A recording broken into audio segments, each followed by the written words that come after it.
Another one! Another one! Huge hole! He's at the 30! He's gonna go! 10, 5, touchdown! Jonathan Taylor! Worked out by Burke. Bounces into Cody. Puts it up. Scores! Now, from the Golf Club at Eagle Point Studios, here's your host, Jim Coyle. How is everybody on this Thursday? Great to be here as always. Dustin Schutte joining me as he does on Thursdays. How are you, sir? I just got done playing 5 rounds of golf in 9 days. Had a great trip. Shut up. I cannot complain, Jim. How are you? No, you cannot. No, you cannot. I did not play any. I've not played at all. I've been working. And then the rain hit. And yeah, a lot of news coming out this week, all kinds of stuff, which is always great in June when a dead period we're just out of that. But you think that there's not going to be a lot going on, and all of a sudden, boom, boom, boom, all kinds of stuff happening yesterday and then carrying on. We'll talk about that next Tuesday.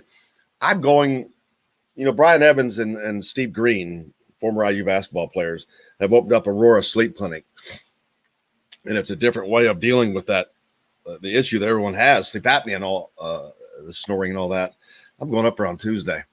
Going to do this. And the second, I may have to do the second portion of that live on the show. I'm have to see what they're doing first to me, but I'm looking forward to that.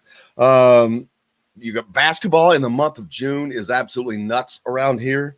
You've got events going on with the All-Star team on the 9th, the juniors, the 13th, and the 14th is the series with Kentucky. You follow that up with the IBC, the Indiana Basketball Coaches Association Showcase, Top 100 Showcase the next weekend, which college coaches will be back in attendance. So you've got that. So the back half or the middle portion to the back half of June, Basketball City, man, in Indiana.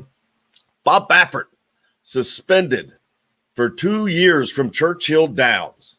Man, that is gigantic in the sports world. Gigantic period. The NBA playoffs are going on. We'll get back to talking about that. How about Mike Conley with the dagger last night? We'll get in to see what's going on with that. And then, of course, Brad Stevens, that information came out luckily while the show was on yesterday. But then the Coach K stuff, where he's next year season's going to be his last season, talking about how their coaching replacement was just non-eventful. Yep. They didn't have all that stuff that went on with the Indiana job and all this and that. And, but also they weren't treated the same by the national media.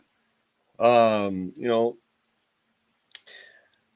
go ahead. One of the differences is that Indiana has gotten it. It's hard for me to say Tom Crean was the wrong hire because he did elevate Indiana from the bottom and got them back into He was the wrong extension. He got them some Big Ten regular season titles. He got them back to the number one ranking. Yeah. So he wasn't the wrong hire, but it's just been this constant turnover at Indiana ever since Bob Knight. And so I think that there's more of a spotlight, whereas Coach K, it's 40 years and then you're going to roll right into John Shire. What's interesting to me is he's only 33. He'll take the job before his 35th birthday, I believe. So you talk about a lot of pressure. I mean, I know that it's a changing dynamic with name, image, likeness coming and recruiting changing and the transfer portal and all that stuff. So maybe a younger guy is going to be more apt to know how to recruit, how to handle those certain situations. But I mean, it did not get much attention, but that's because Duke, within like an hour, they had the news that Coach K was coaching the 2021-22 season and then retiring, and then followed up with the report that John Shire is just going to move over from associate head coach into that head coaching position. So there really was no drama. There was no time for the national media to get the speculation going. I'm sure there were a ton of columnists out there who had started a top 5 list and, had to delete it because it was just so quick. Boom. It was almost funny to watch that play out that way. It was actually great.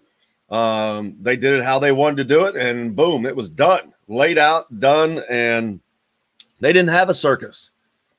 No. That's what happens when you have a plan. And what's crazy to me is, you look at this offseason, we just had one of the craziest college basketball seasons we've ever had. You see Lon Kruger from Oklahoma. Excuse me, I haven't fully recovered from my vacation yet. You saw Lon Kruger from Oklahoma step down. You saw Roy Williams from North Carolina step down, and now you have Coach K. So you're talking about 3 legendary coaches. And you got to think that a name like Tom Izzo probably isn't far behind at Michigan State. Jim Boeheim at Syracuse probably isn't far behind. So we're starting to see almost a changing of the guard in college basketball, where these legendary, prominent fixtures who have been in the game for 35, 40 years are starting to step. Tom Izzo. Exactly. Tom Izzo, Jim Boeheim, and some of those other older guys. It's the changing of the guard.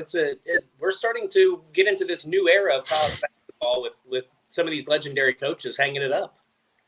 Yeah, been around a long, long time. They have definitely been a part of structuring college basketball. Coach K, of course. The great lineage, you look at Bob Knight to Mike Krzyzewski, those long-time handoffs.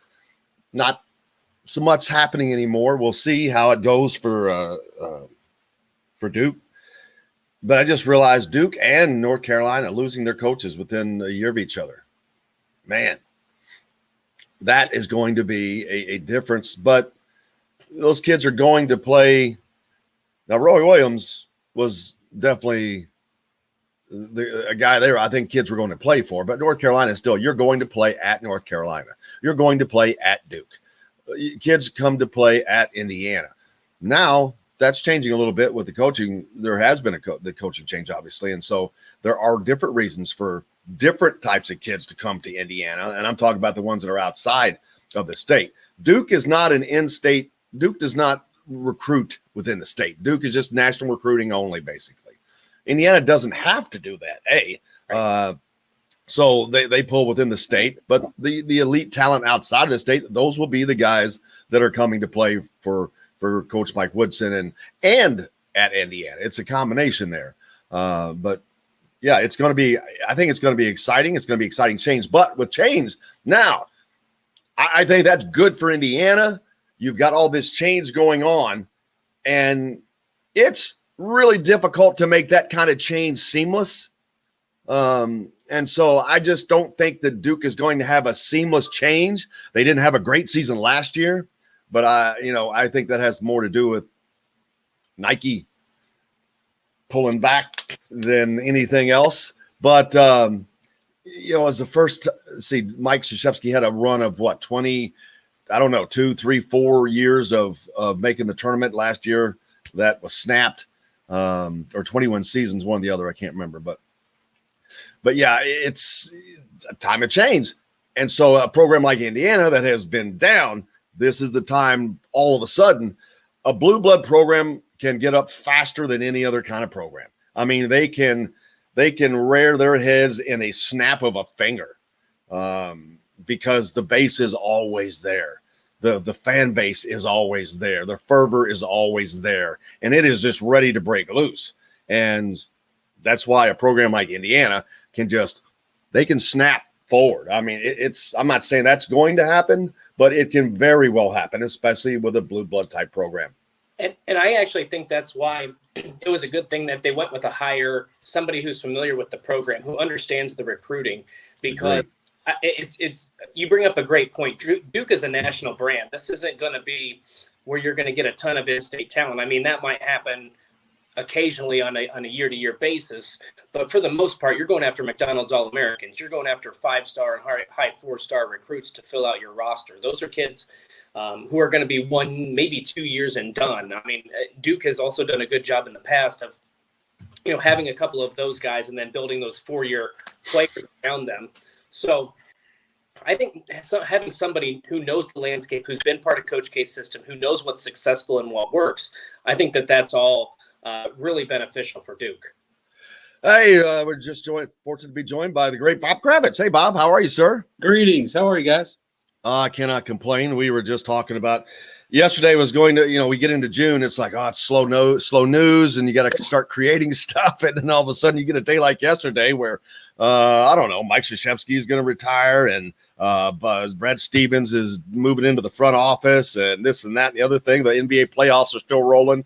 So no slowdown in news, man. It's keeping everybody busy. Well, we're waiting for the local news to break, which is whether Pritchard keeps Nate Bjorken or not. So we're waiting for the white puff of smoke to emanate from Banker's Life. Yeah, that's a determination, I get. Is that a determination on what will that tell people where the Pacers, what their mindset is, what they're trying to do, where they're trying to go next year?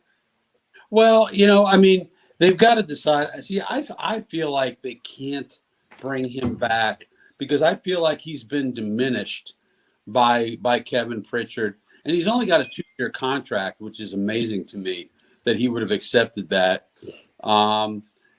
If you're a player and you've already had problems with the guy, now he's on double secret probation, and with only 1 year left on his deal, I think he's been emasculated, to be honest with you. I think he's been diminished in the eyes of everybody around the organization.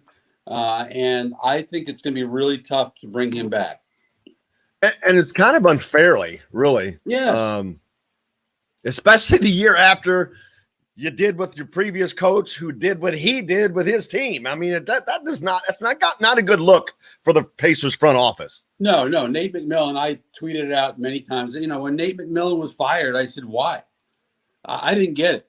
Now, it's my understanding that was more of an owner-driven decision, Herb Simon, more than it was Kevin Pritchard. If you remember, they gave McMillan a contract extension, and then 2 weeks later, they fired him. But what people forget, and I don't know why they do, but what people forget is that he had a major injury to a major player in every one of those sweeps. And to expect him to beat LeBron or whoever in the first round without his best player, I don't know how many teams could do that. The NBA playoffs are rolling right now. It's last night. You had some fun stuff. Luka had a great night. Man, that was fun if you watched that. And then, was it Mike Conley hit the big winner? Well, I'm glad you're keeping me up to date because I fell asleep at midnight. So I did not see I did see the Mike Conley, and I'm really happy for the Jazz. And I'll tell you what, that it makes it harder for the Pacers to sing the small market blues, when other teams of similar size are doing well. But, they went out, they were able to spend more on Bojan Bogdanovic. They spent a lot of money on Conley. So it's possible to do it in a small market. But, you've got to pay through the nose, and you may have to go into the luxury tax, which is something that the owner is generally disinclined to do. He drafted well with Spider Mitchell. You got to get really lucky, and get Mitchell where they got him. I don't remember where they got him exactly, but he wasn't I don't recall that he was a lottery pick. No, I don't think anyone expected him to be the player he was right off of the bat, too. Here's the problem for the Pacers. To be a small market, you need to be really bad on occasion and miss the playoffs completely and get in the lottery. Because when they've chosen in the lottery, they've gotten guys like Miles Turner and Paul George. But they rarely go into the lottery. This year, they'll probably be 13th unless they get enormously lucky. Unfortunately, in this league, you have to get really bad before you can ever hope to be really good. And the Pacers are not willing to do that. They want to be competitive. LeBron walked off the court the other night with 6 minutes to go. Yesterday I said, I don't care what league, what sport, what anything, unless you were injured. That is the most disrespectful thing to fans, to teammates, to opposing teams, to anything. I mean, we're not talking 60 seconds. 6 minutes is that's a third of the quarter or whatever. It's nuts. I don't care who you are. I guess he can do whatever he wants because he's LeBron James. But what message does that send to a high school kid, to college kids? I mean, who think that they're elite? What message does it send to your teammates? Yeah. You know, I'm completely with you until I'm not. You know, I don't want to be any part. I don't want to play any part in this. And, you know, unless, you know, I haven't read the stories about that yet, so I don't know what reason he may have given. But, you know, like, you know, Westbrook left the court a little bit early a couple of games ago. And I think it may have been during the Pacers series. I'm trying to remember what game it was. He left early. It's a really bad look. And, you know, if you're going to go down, you go down as a team. Just as if you win, you win as a team. It's a very bad look. And LeBron has done virtually everything right throughout his career, but that's not one of them. We got to take a quick break, and we'll come back and get Bob out of here. But a few more things to talk about, man. How about Bob Baffert getting suspended at Churchill Downs? Is the Olympics even going to happen? It's just, what a crazy thing. We'll be back to talk about that more right after this.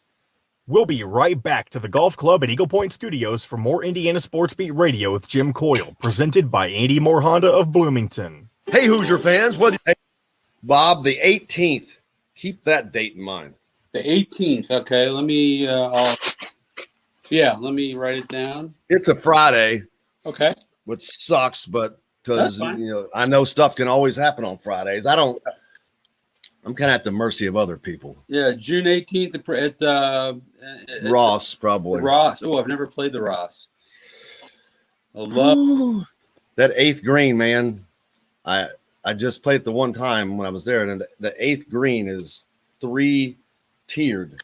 Oh my! And of course, I was under the hill. It's a hill if you hit short, which I was under the hill, of course. So I pop it up trying to, because they had to pin on the lower corner of the lower tier. So I'm just trying. I just want to get up there. Of course, I'm up on the 3rd damn tier. And I'm like, God, it's an impossible putt from up there. It's like, see several 4 putts in the future. Oh, it's fun though. But yeah, you ought to come down to the point sometime. Yeah, I'd love to. Absolutely. They have a thing every Thursday, that men's league, but it's just a 3-man scramble, $10. It's pretty fun, actually. Yeah, you tell me golf, I'll be there. And there's an event in September I'm going to try to get some people down for. Shot a tidy 84 the other day in men's club. That was pretty cool. Wow. Yeah, that's good for me. I'm usually in the high 80s, low 90s. So that's like a half bogey. That's like a half a bogey per hole, right? Yeah, exactly. That's about the golfer I am. No, that's pretty flipping good. I mean, you half a bogey off a par. It's pretty fucking good. Yeah, that wasn't bad. Because par is scratch. I can't tell because I'm doing this on my phone. Who's the other person in the call here? Dustin Schutte. Hey, Dustin. From Saturday Tradition. I'm sorry. Yeah, no problem. I just, it's on the phone, so I just see a little tiny person. Oh. Yeah, I had to go through the dog is going through anxiety for some reason, so I had to move all my stuff because he kept we were fighting barn doors for our bedroom, and he can nudge his way in there, so he kept bothering me. So let me ask you, what's your dog's name? Espo. Did Espo withdraw from the French Open? Well, he doesn't like talking to the media. Well, let's get into that if you want. All right, we're coming back. Us in Carmel and on 86th Street in Indy have a long list of craft beers and all of the right foods to go with. Plan a day on the links at Eagle Point in Bloomington, then stay for dinner at Sam's Clubhouse. Sam's Restaurants, professionals in the art of food and drink. This segment is brought to you by Sam's Family of Restaurants. Fresh, local, family. Now back to the Golf Club at Eagle Point Studios for more Indiana Sports Beat Radio with Jim Coyle, presented by Andy Moore Honda of Bloomington. Here's Jim Coyle. Welcome back on this Thursday. Bob Kravitz is with us from The Athletic, as is Dustin Schutte from Saturday Tradition. Bob, the French Open going on right now. Dustin, you've moved locations. you said your dog was having anxiety. Yeah, he was having anxiety, and we have one of those sliding barn door type doors that he's able to wiggle his nose in and nudge and annoy me during the radio show. So I went to a more secluded location, back to the closet. Well, good thing it's not at Roland Garros, and you don't have to deal with withdrawing from the French Open.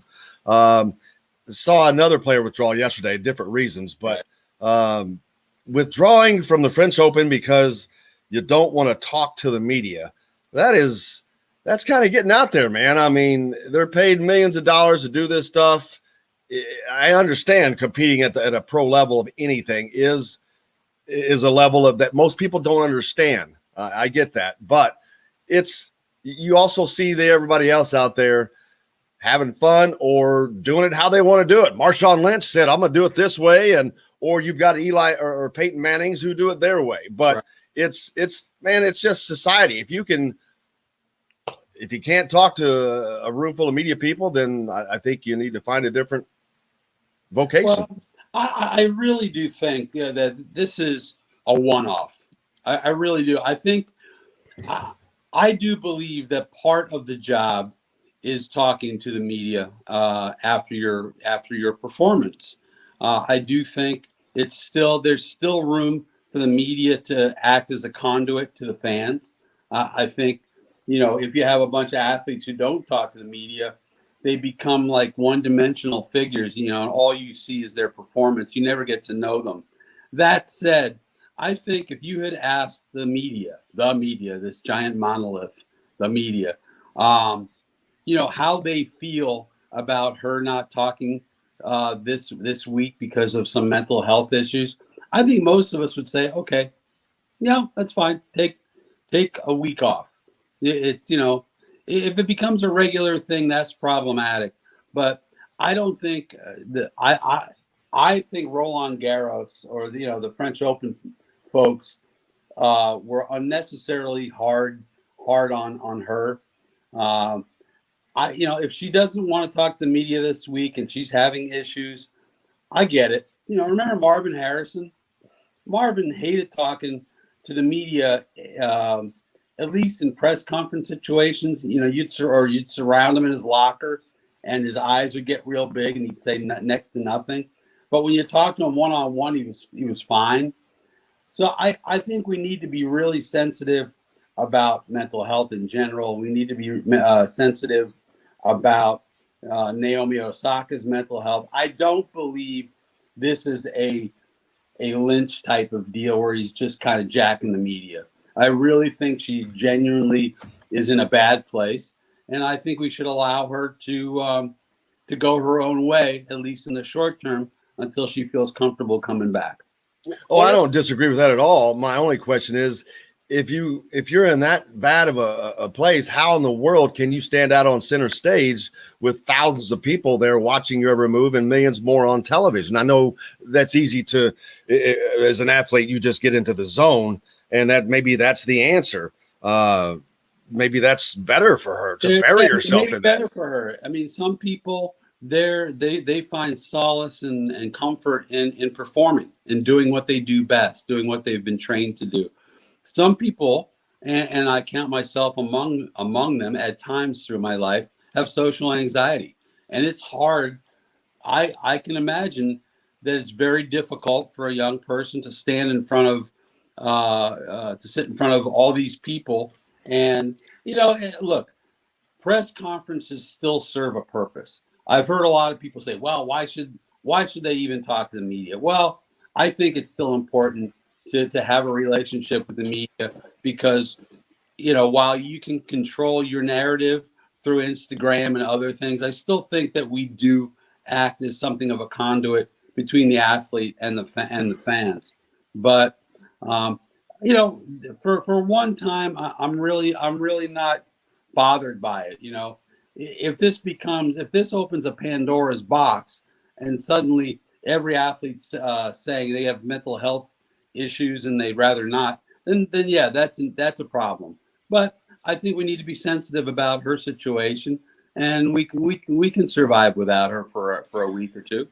Yeah, Tim mentions NASCAR while the drivers talk to media so much, but part of that also is NASCAR is a sport that is still it's not a fringe sport, but it is not on the level. It's not on the level of the NFL and even this. I mean, where they still need that fan interaction. I mean, they lost a lot of fans. So, Well, yeah. Billie Jean King made a good point that, you know, when they were just getting women's tennis off the ground, they sought out the media. They wanted media.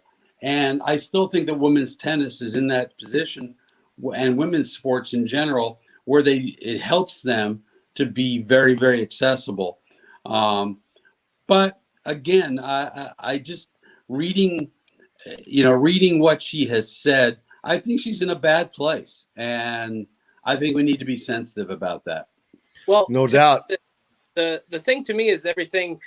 You know, I agree with you, Bob. I think that there's a gray area, but I think the reason we see these explosions happen out of something that otherwise wouldn't be a big deal is you see two sides. It's one side against the other side, and it's not always black and white. This is a unique situation. And so you have journalists defending their jobs, and then you have other people who don't understand the hard work that journalists and reporters put into this, and the benefits of having these type of press conferences, saying, well, why are we badgering all these professional athletes when we have constant exposure to them? So I feel like in a normal situation, this would be just a one-time thing. But because you have to seemingly take sides on Twitter or Instagram or whatever the social media outlet is, this is why it's become such a big deal. I think a lot of people love any situation where they can bash the media. And look, it's not the media who kicked her out of the French Open. Right. It's tennis, and it was Roland Garros in the French Open. They're the ones who booted her, basically. I mean, basically put her in a position where she had to decide either I'm going to talk to the media or I'm going to take the week off. So I don't have a problem with her expressing her power that way. Obviously, it's important enough for her and her mental well-being to not play rather than face the questions. Now, I mean, I worry about the poor young woman. I mean, she's been through stuff, and I hope she gets it together and she feels comfortable talking to the media. Yeah, are there stupid questions? Are there inappropriate questions? Absolutely. Those have been chronicled. But by and large, as somebody who's been to a million press conferences, 99.9% of them are pretty rote. Are pretty, we ask about the injury or what were you thinking on set point, yada, yada, yada. And it's not like we're diving deep into their psyche. We're not putting them on a couch and telling them to lay down and tell us their deepest, darkest thoughts.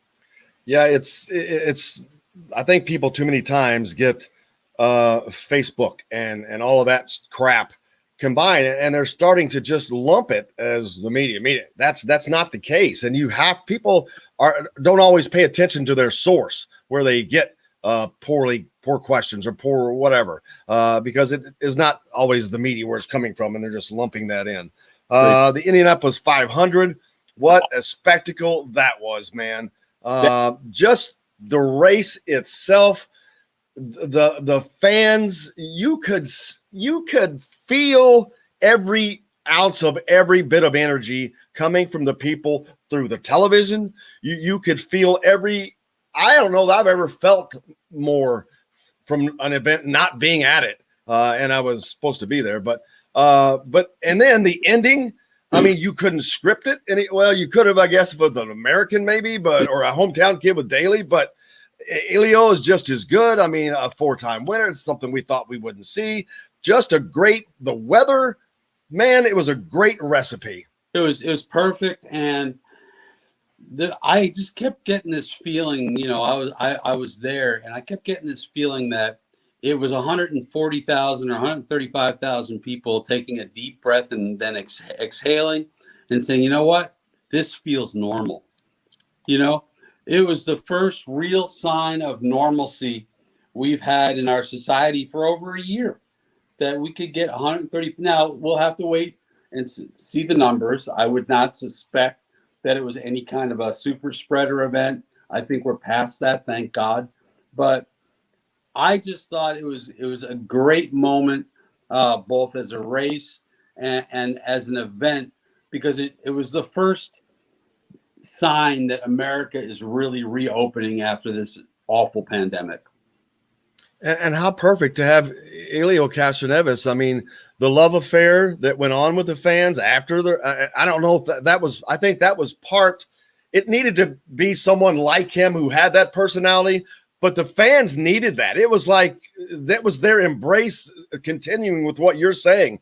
That finish was like, yes, it's like we all just did that. There was definitely a moment there that you could see, and it was palpable. It really was. It was just an enormously important moment. You get a popular winner. He's a great story. And again, you know what I compare it to? I went to this big party at the Olympics after the Atlanta bombing, and it was about 2 weeks later, about a week later, and everything had sort of been cleaned up, and everybody felt comfortable about going back, and the feeling that we all had of being free from the madness and having overcome and having come together, it was really very powerful. And that's the term that kept going through my mind, not just because of Helio, but the whole event. It was very powerful and symbolic. Yeah, Dustin.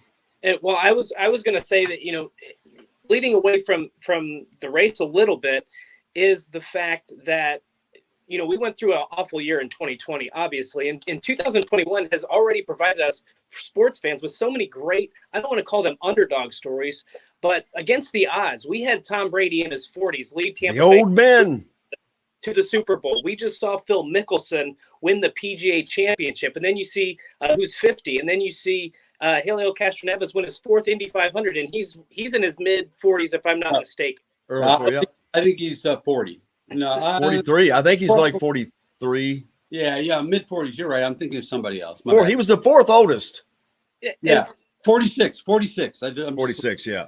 So it's like, Father Time has stood still a little bit, and we've seen some of these legendary performers in their specific fields. I just love the stories that we've gotten after, going through so many months without having any sports whatsoever. We've had some really great stories already in 2021. Absolutely. And it gives hope to guys like me who are 61 and overweight that I can make my NHL comeback. Yeah. Well, don't worry. We have Matt Taylor on each Thursday normally, and I always remind him I still have availability, and he said, well, there's availability and there's ability. So there's a big difference there. Yeah. Agreed. What's coming up next for you, Bob? Well, honestly, I'm working on so we're doing an NFL 100 best players type deal. And my assignment is to do stories on Johnny Unitas, Eric Dickerson, and Elroy Crazy Legs Hirsch. Wow. Who played back in the 40s and 50s. So I've been working on that. I'm waiting for something to happen with the Pacers. But not a heck of a lot going on. I'm just working on a bunch of Lily King. I'm working on a piece on Lily King, the great swimmer, as we approach the Olympics in Tokyo, assuming we have them. And nothing immediate, but coming down the road, I got plenty. Yeah, Olympics, we just saw that 10,000 volunteers have said that they're not going to participate. The rollout for vaccinations in Japan has been horrible. No one's vaccinated. Why would that not be a front line of the world should make sure that those people are getting vaccinated? I would agree. I haven't I haven't watched that real closely, but I guess Japan, which is really strange because Japan, they get things done. If you've ever been there, it's everything works like clockwork. And it's surprising to me. Again, I don't know all the details, but apparently there's still a great deal of fear about going to Tokyo, and no fans. It's gonna be strange. We're vaccinating 1 million people a day in the U.S. Man, they can't get 60,000 people vaccinated in a week. Boom, boom, boom, boom, boom, and knock it out. Yeah. You're not. I assume you would not be going to the Olympics. I am not. Now, I think there's very, very limited media going. And I'll be honest with you, at my age and all that, I don't know that I'd want to do it again. I've covered 12 or 13 Olympics. Wow. They've been extraordinary, greatest experiences of my life. But hell, man, I'm 61 and coming off a pretty bad health scare. So I don't think I want to put myself in the crosshairs there. We got to let you go, but next week there's got to be, and I know that there will be, but maybe it's not time yet, but there's got to be a Kravitz book coming. Have you already started on it? Is it? I'm not that interesting. I'm really not. Oh, bull crap. I've done some really cool stuff. Well, that's the point. It's the stories that you have, and being a storyteller. That's why you are who you are. That's what I'm talking about. But there's so many. I know that everybody has so many stories behind the stories, right? That some can be told and some can't be. But right. But everybody, yeah. There's only certain people that have that ability, and I think and hope that people like you do, because that's the most interesting stuff, and it's just great. And there's when certain people come out with books, I'm like, oh yeah, I can't wait to get that. You're one of those people. Memoirs of an Ink-Stained Wretch. Well, see, you can't not publish that. That's an automatic. I'll get right on it right after my Lily King story. All right, buddy. We'll look forward to it. Thank you. Look forward to you on the golf course. Thank you. The great Bob Kravitz joining us from The Athletic here on this Thursday, as we are always so fortunate to have him. Brought to you by Psalms, they're behind. I'm going to get that stuff to you. Since we switched over, they've been a little late getting your card, so we'll get that straightened out, Bob. But hey, we'll be back with more with Dustin Schutte right after this. We'll be right back to the Golf Club at Eagle Point Studios for more Indiana Sports Beat Radio with Jim Coyle, presented by Andy Moore Honda of Bloomington. Whether you're looking for a relaxed... Well, normally it is Tuesday, Alan, but no, normally it's Wednesday. But people are getting moved around this week. Mike DeCourcy will be on next Wednesday or Thursday. That's the fun stuff about this, peeps, when your guests cancel at the last minute and you got to replace, and then, or worst, Dustin's not one of these people, but a co-host cancels at the last minute. That's the one that really, especially because it's vacation season. Jim, what would you do if Jim wants to know, is this sports or pandemic talk? Well, I think that I don't know how you can have one without the other, to be honest with you. You can't have one with us. Well, particularly with the Olympics right now. And sports are leading people out of the pandemic. Correct. As a matter of fact, I just saw an article about that. Someone writing that. Let's see. We'll go back to that a little bit. I need to get Fred Calgill on here, talk about mask. Gaining guy says Medina Spirit was not using steroids; it was flaxseed oil. And yeah, but whatever it was, there's an ingredient that's not allowed, and they know all of this stuff. That's the thing. Today, trust me, he backtracked so much in everything he said. Ridiculous. Lie after lie after lie after lie.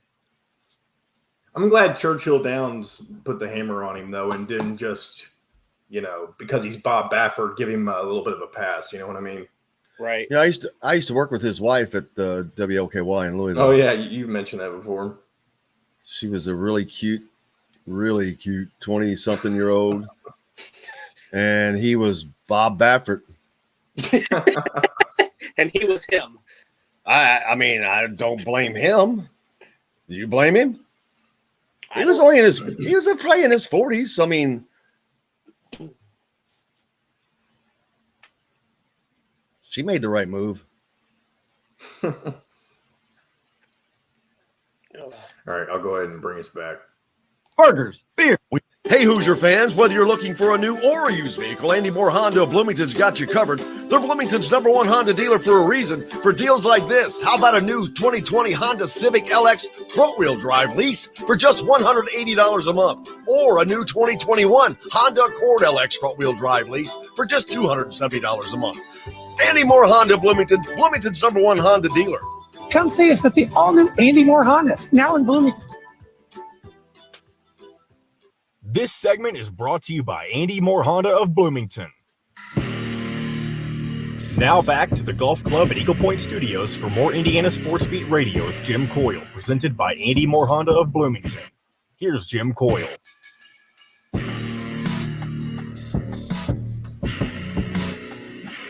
How's everybody doing on this Thursday? We just finished up with the incomparable Bob Kravitz. Dustin Schutte from Saturday Tradition is with me. Let's see. What's new in college football? Nothing new that I recall. Antoine Randall L. on the Hall of Fame. Oh, yes. Well, we're going to be joined by Mark Deal in the next hour. Mark was a former assistant coach at IU. He recruited Antoine Randall L. to Indiana. And we'll talk to him about that. I don't understand why Antoine Randall L. is not in the College Hall of Fame. Not after 10 years. Give me a break. He was the first to do all of the Lamar Jackson stuff. He was the first Lamar Jackson. Now, it was not Lamar Jackson-esque, but it kind of was. It was Lamar Jackson-esque. It just was not at the level that Lamar Jackson took it. But, yeah, why he's not in already, it's ridiculous. I mean, the reason I would give you is probably something we've talked about before, because he wore Indiana across his chest when he was playing college football. And I don't remember.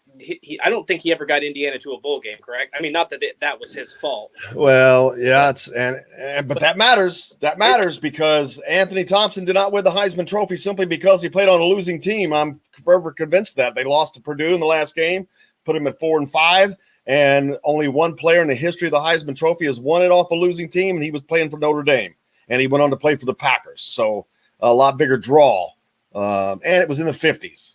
Playing for Notre Dame. So, but Anthony Thompson, the closest to come to winning a Heisman from a losing team since then, says a lot. And I'll never forget one of the most memorable games Antoine Randall L. had, and I'm not going to remember if this was his last season at Indiana. I believe it was.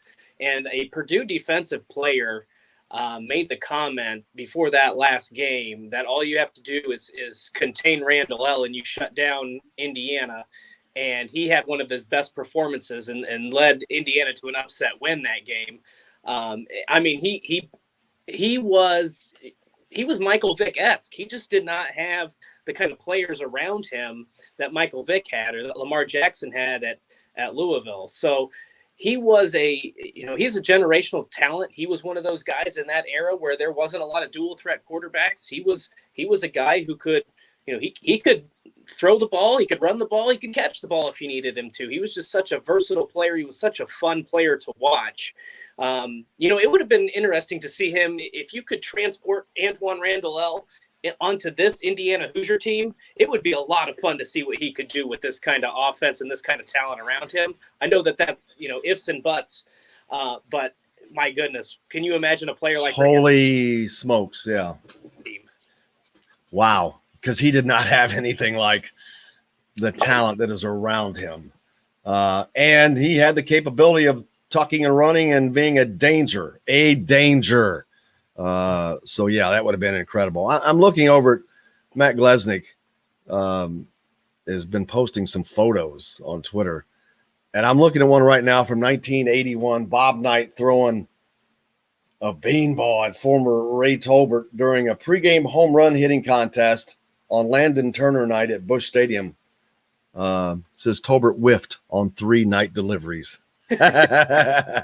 Oh, I mean, this picture has got Knight on the mound, and he is just in full motion. Just you can see the follow through where he's released the pitch. It's not a bad looking photo. Got to give it up for Coach Knight there, man. It looks like, and he knew, and he meant it. Look, you can see the look on his face. He's throwing this ball, and his goal was to get it by him. And apparently he did 3 times. So that's kind of funny. But he's got a bunch of photos up that he's posting. So that's kind of a cool thing. I got distracted. What were we talking about? Antoine Randall L. Yeah. Why? Okay, but why? Okay, all this stuff, all these stats, and I'm not even pulling them up right now because they're so crazy. This is the guy that was the Big Ten MVP. He was all Big Ten 3 times or 4 times? 3 times. 3-time all Big Ten. He was named Freshman of the Year when he wasn't all Big Ten. Okay. So he's Freshman of the Year, then all Big Ten his other 3 years. He was the MVP and first team All-American in 2001. He was 6th in the Heisman voting. The first player in NCAA history to score 40 touchdowns, which was 45, and throw for 40 touchdowns, 42. He was the first to record over 2,500 total yards in 4 seasons. He was the first. Okay, he had over 40 touchdowns throwing and rushing in one season or in his career. No. This has got to be NCAA history. It just says the first to score 40 touchdowns, which is 45, and throw for 40 touchdowns, 42.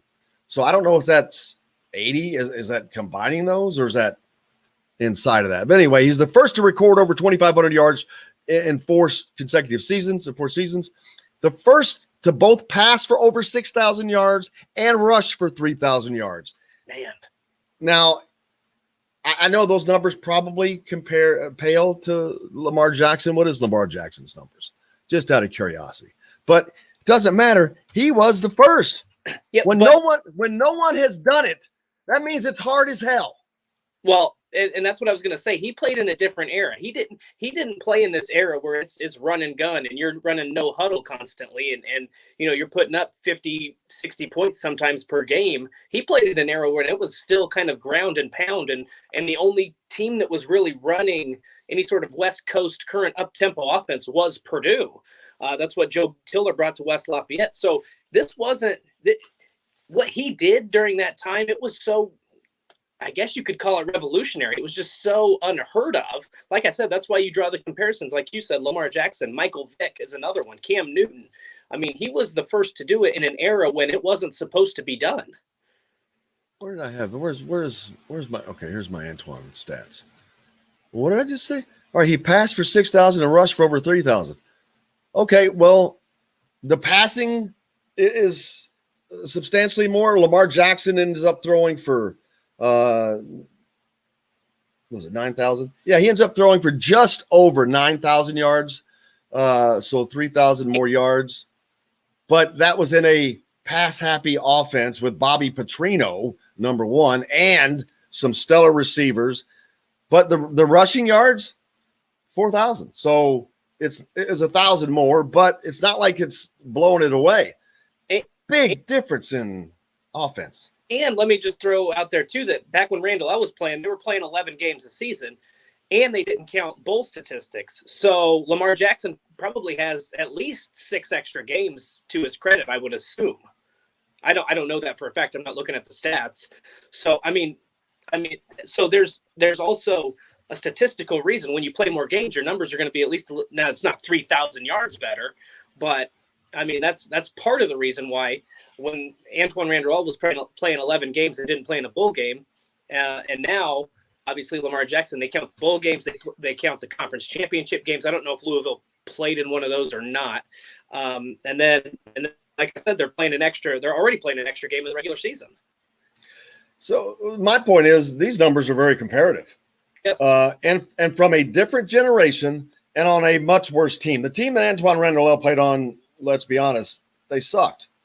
They weren't good. They didn't have talent. Bobby Petrino had talent. Dude, they were competing with Clemson. They should have beaten Clemson at Clemson with Deshaun Watson. This was a high-rolling, high-octane offense Louisville had. So, again, it's the same thing with Anthony Thompson. The fact that he did this, where he did it, how he did it, under the circumstances that he did it, makes it all the more difficult and, to me, impressive, the numbers that Antoine Randall L put up, especially when he put up. And the sheer fact that he's not in is simply because it says Indiana on his chest right now. I'm telling you, and it's crap. Why? How can you just not recognize talent and achievement? 10 years? Give me a break. Right. Well, and you go back, another guy that's going to be on that list of, in my opinion, who's going to get snubbed from the College Football Hall of Fame. And we can look at his career numbers, but I know that his 2014 season was phenomenal. And that was 2013, whatever year it was. Tevin Coleman. I mean, that was a guy, he played on the team that didn't have much. That 3 or 4. That makes me so mad. And he rushed for over 2,000 yards. And that team had no offensive line. So he was doing a lot of the work with his own 2 legs. So, and he did not get an invite to the Heisman Trophy ceremony. And that was the most, I'm like, you got to be out of your stinking mind. Mm-hmm. Only 17 players in the history of college football had done what had done in the 100-something years of its sport. It doesn't happen, but yet they invited 2 guys from Oklahoma. Mm-hmm. That's just, it's all politics now. It's all politics and TV. Well, you don't get the true best player in college. I think we've all acknowledged that you rarely. Now, Joe Burrow was the exception to that, but rarely do you get the best player in college football. In my opinion, you get the best player on the best team, because you could go back even 2019. Like I said, Joe Burrow is probably a good example, but you could. But I still think Chase Young was the best player in college football during that 2019. I've never seen a player outside of Ndamukong Suh. And he should have won the Heisman back in 2009 or 10, whatever year that was. So, I mean, if you're a defensive player, though, you can kiss that goodbye. I mean, you might get invited, but you're not gonna win it. Well, we'll talk to Mark Deal more about. I should have left those damn stats up. I'll pull it back up about that. But he's going to have, of course, a vested interest. But he can really lay it on. I just college football. The College Football Hall of Fame, unfortunately, is the Pro Football Hall of Fame is not as political. I mean, you're either in or you're not. I mean, basically, you got some stuff in baseball with the steroids, but that's a different story. But and football, it still matters who the hell you play for. Well, and to or in college, the College Football Hall of Fame is still an organization that won't let Howard Schnellenberger in.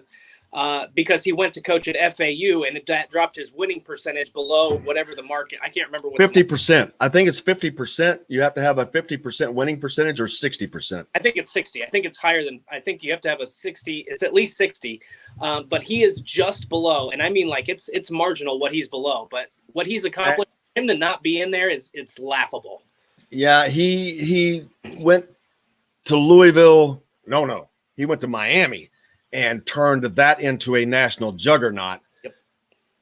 Had he not left Miami, when he left Miami, he would be in the Hall of Fame because he would have all those extra things. But he took the bait and went to the USFL, which ended up being a horrible decision because that team never played. Then I think he was out. Then he ended up at Louisville. And Louisville, you want to talk about stinking. Mm-hmm. You want to talk about sucking. You want to talk about at the bottom of the barrel. They would give those tickets away to people down there at Kroger stores. They played at Old Cardinal Stadium out by I-65 on turf from whenever. It was ridiculous. They'd have circuses on that play. It was, yeah. And Howard Schnellenberger's in there talking about national championships and building a stadium. His first, I love the University of Louisville's on a collision course with a national championship. The only variable is time. John, I hope you can find that clip because I just nailed that. But I was down there. I was fortunate to be covering him at the time, so I was there as a kid and just college. But I remember going, this dude's nuts, man, because I'm like, Louisville sucks so bad. And Bob Kravitz mentioned Johnny Unitas. Johnny Unitas played at Louisville, ironically, which is weird. But they have a statue of him down there. But the football heritage there that used to be there is kind of crazy. Tom Jackson, that was on ESPN, played at Louisville. Louisville has put so many players in the NFL. It's weird. Even when they stunk all those years, they were still putting players in the pros. It was odd. Of course, Lee Corso coached at Louisville before he comes to Indiana. Just a lot of connections there. Yeah, I don't even know if there's a Big Ten comparison that you could make as regards to, like, I don't know the history of Louisville football as much as you do, but I can't think. Only because I'm from Southern Indiana down there. I know they stunk. They sucked. They were terrible. I mean, terrible. Well, they played in the Louisville used to be in the Metro Conference. They didn't even have football in that league. And then they kept moving up the little small conferences. But then because they were independent, I guess they struck on the right coaches. Well, Howard Schnellenberger came. And all that crap that you're talking about that he was spewing, that I'm like, yeah. No, he meant that. Yep. He meant that. And that's why he did what he did at Miami, and that's why he did what he did at Louisville. Hey, we got to move on. The great Chris Denari is going to join us next. We talked about earlier, the NBA, man. It's rolling, getting excited. Luka Doncic had a great night last night. Mike Conley. How about, what is he, 47 years old now? We'll talk about that when we come back. We'll be back with more right after this. We'll be right back to the Golf Club at Eagle Point Studios for more Indiana Sports Beat Radio with Jim Coyle, presented by Andy Moore Honda of Bloomington. Hey, Hoosier fans, whether you're how is Mr. Denari? Hey, I'm good. Is he on? Oh, there he is. He is. Yep. He's a pro, man. He's always on. You still watching the games? Oh, absolutely. They've been outstanding. They have been. I'm like, wow. Kind of. And Damian Mike Lillard, Conley, man. How? I mean, he's this. What is this? Like 19th year in the league? For who? Conley? Yeah. Let's see. He played at Lawrence North 05. That's probably 13, 14. Oh, is that all? I was thinking he was there longer than that. I don't know why. I didn't think it was 19, but I was thinking. When he went to Memphis, I thought it was like. Yeah, I mean, he's been Memphis for. I mean, he was at Memphis. Let's see. I'll pull up my stat sheet. Utah.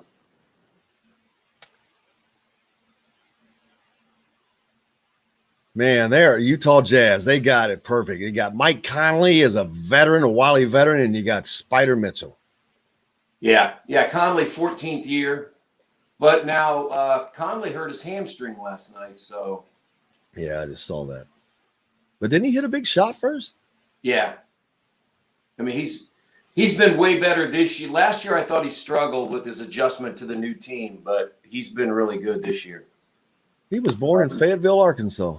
Mitchell's really good. I mean, I'll tell you what, Damian Lillard is, it's hard to believe that Portland's backcourt went to Weber State and Lehigh. It shows you that's player development. Yep. Gosh.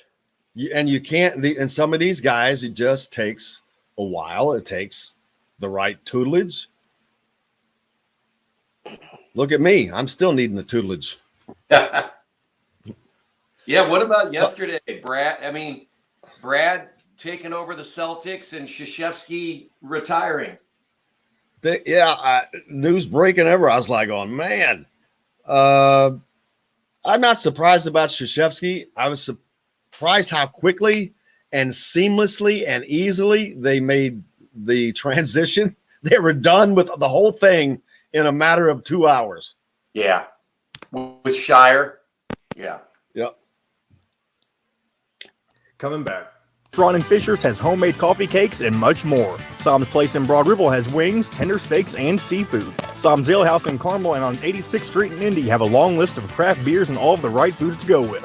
Plan a day on the links at Eagle Point in Bloomington, then stay for dinner at Sam's Clubhouse. Sam's Restaurants, professionals in the art of food and drink. This segment is brought to you by Sam's Family of Restaurants. Fresh, local, family.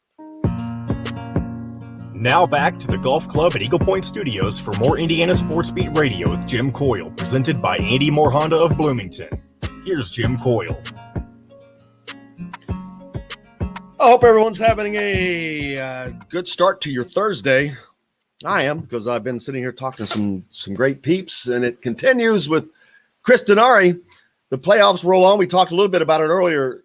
Chris says these games have been pretty daggone good, man. Some great performances last night.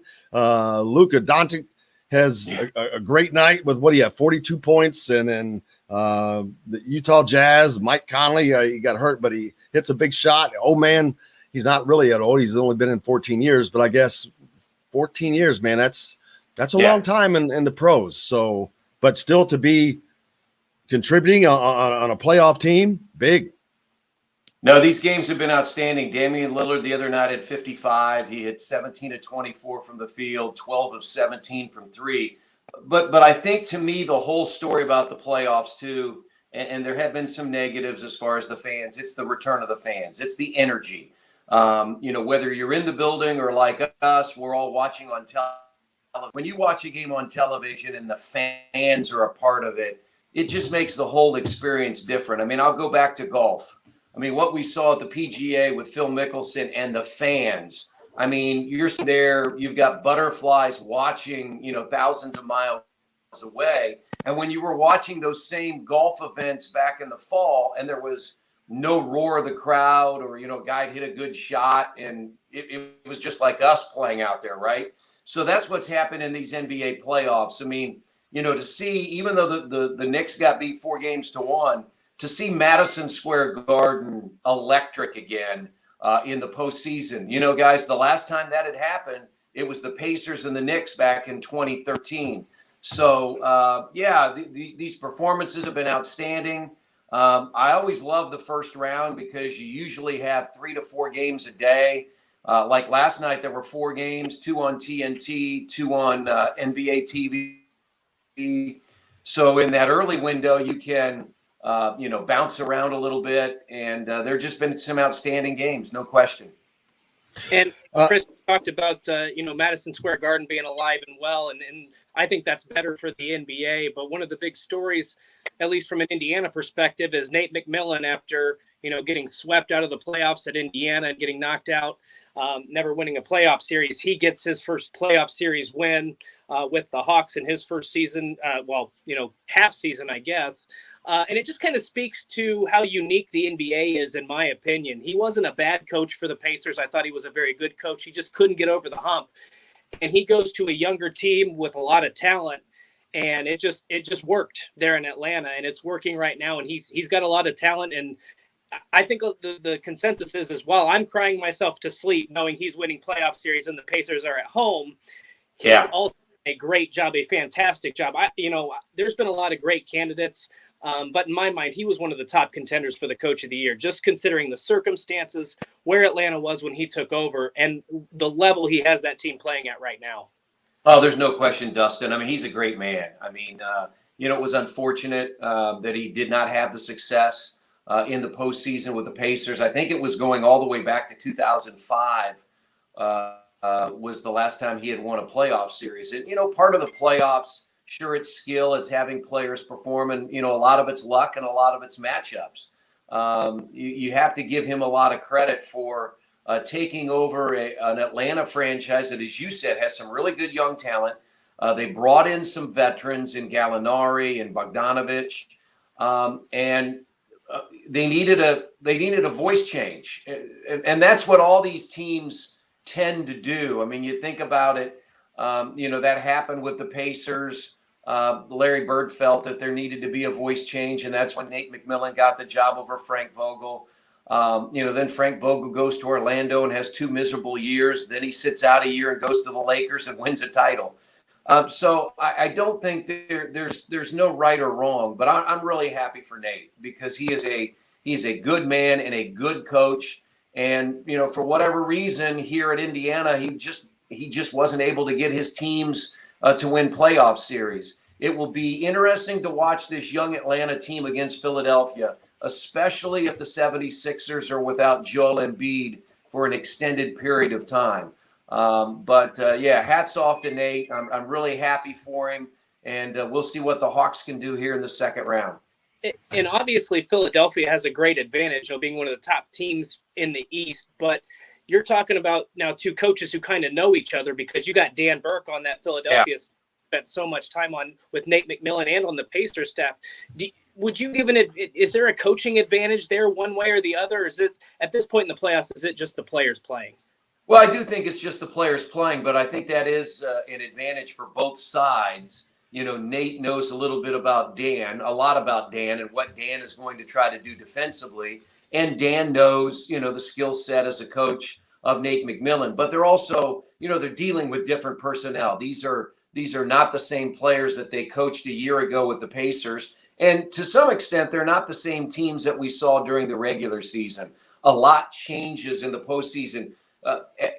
Even though you've seen some high scores, that Portland score was in the 140s the other night. It was a double overtime game. You start in the playoffs to see more scores like you saw Hawks and Knicks, 104-89, 105-93, because the games slow down. The possessions are a little bit different. Teams aren't as willing to take as quick as shots in the shot clock as we see during the regular season. And there are a lot of adjustments made, not just within each game, but from game to game and series to series. So there will be some advantages that both of those guys have because they know the coaches on the other side. But I do think at this point, it is the players that have to play. As we move on with that, thinking of the Pacers now having to or potentially make a move in the coaching with a coaching search if that happens. Players too, though, they're not at a point to where they have a roster that can compete for championships. So you've got two ends that they have to work on, and that's kind of difficult to do when you're doing both of those at the same time. Yeah, it'll be interesting to see. Again, over a week ago, Kevin Pritchard met and gave us no timeline on his evaluation of Nate Bjorkgren. He's still the coach at this time, but we'll wait and see what decision is made by the front office. I'm still one of those guys. I'm in agreement with you. I don't think it is a championship level roster, but I do think the roster is better than most people think. And, if healthy, I look at them, the Knicks are young. I think the Knicks showed their youth in this playoff series for whatever reason and their lack of offense. Tom Thibodeau is a very good defensive coach, but the Knicks struggled to score. That was not the Pacers' issue. They could score. They just had a tough time defending. And whether that was personnel or coaches' schemes, we really don't know the answer to that. But I do think that if the Pacers can get healthy, and I'm sure they will tweak the roster. I don't see all, last year we've talked 13 guys came back from last season's team. I don't necessarily see 13 guys coming back from this past season's team, but I still think that you've got a decent enough core and a good enough core that you can be a contender. Now, is that a championship level contender? No, that roster is not like that right now. But I think you've got to take steps. And honestly, the first step is you've got to win a first-round playoff series. We saw the Pacers do that back in 2012, 2013, 2014. They had a great deal of success, twice made it to the Eastern Conference Finals. So I think before you can say, hey, you've got a team that can get this deep in the playoffs, you've got to win that first-round series to give yourself a chance to win a second round. And Chris, we talked with Bob Kravitz earlier, and he's kind of the belief that the Pacers might need to move on in terms of their head coaching situation. And, I don't know that I agree with that. I know that there was some turbulence and there was some rockiness towards the middle or towards the end of the season. And you had a big story come out about maybe there's some unhappiness in the locker room. But when I look at the situation, the Pacers were frustrated because they weren't winning games. They had a lot of injuries they had to deal with. You were bringing guys, O'Shea Brissett was a guy who had a 10-day contract and then signs a 3-year deal. So you had so many different changes. And in coaching in the NBA, as we just talked about, it's kind of the luck of the draw. Maybe you get a coach in there who can take this team to the next level, or maybe you get a guy who wins 15, 20 games and the team is still having chemistry issues. So for me, I'd like to see Nate Bjorkgren get another chance again, as we've talked about, with a healthy roster, with another year of chemistry, I just think it's so much pressure to put on a first-time head coach to go in and win big, especially when you deal with all these specific circumstances. He said multiple times, I don't think he was just so arrogant to walk in and say, it's my way or the highway. I think he's still learning to do this. And it's a very tough job to make that transition from assistant to head coach. So, obviously we'll see what they do, but I'm not one of those guys who just thinks let's find a new head coach and that's going to solve all of our problems, because you never know what's going to happen. Yeah, that next chair is difficult. Whether you're sliding, usually, if you're on one side of the court or on the other, you're sliding to the right or to the left, and all of a sudden you become the major decision maker. And I give Nate a lot of credit. When there were things swirling there at the end of the year, he addressed them head on and said, look, I'm a young coach. I've made mistakes. I've got to figure this out. I'm learning as we go. And I think that's the thing that Kevin Pritchard talked about, 10, 12 days ago, that, he's got a coach that really excels in the X's and the O's, but he's really got to sit down with him and see how he deals with people and those kinds of things. So those will be conversations, I'm sure, that have been ongoing here over the last 10 or 12 days. We'll find out more as we go along in the summer. I just think the one thing I know is missing the playoffs did not sit well with anybody in the franchise, because while this team has not won an NBA title, it has been one of the most competitive teams in not just the Eastern Conference, but in the NBA. I mean, their mantra is you need to make the postseason and give yourself a chance to advance. So they're going to do whatever it takes, to get back to where they were back, in 12, 13, 14, contending for an Eastern Conference title. And that's something that I know is front and center for this organization. Switch subjects or changing gears, no pun intended, but you're fresh off of your, was it turn four duties at the IMS Speedway? Oh my God. That picture, I've been talking about it all week, of the fans. It was so palpable. And I had tickets to be there and could not get there. I don't even want to talk about that. I'm still infuriated, but the weather, everything, it could not have been a more perfect scenario. Elio Castroneves with the win, the love affair afterwards. It was just a great sports scene. Great that it was here in Indiana. But man, it's just like it. I know that we had the Derby a while back, but this really seemed to say to the world, sports are back. Yeah, I think so. And I think that's what I referenced early on about the NBA and seeing the fans in the buildings and the energy and the enthusiasm. Clearly, you're right, Jim. It was a great day. I mean, the weather was mild. It was in the 70s. It took me forever to walk up to my position because fans wanted to talk to me. I hadn't seen them in over a year.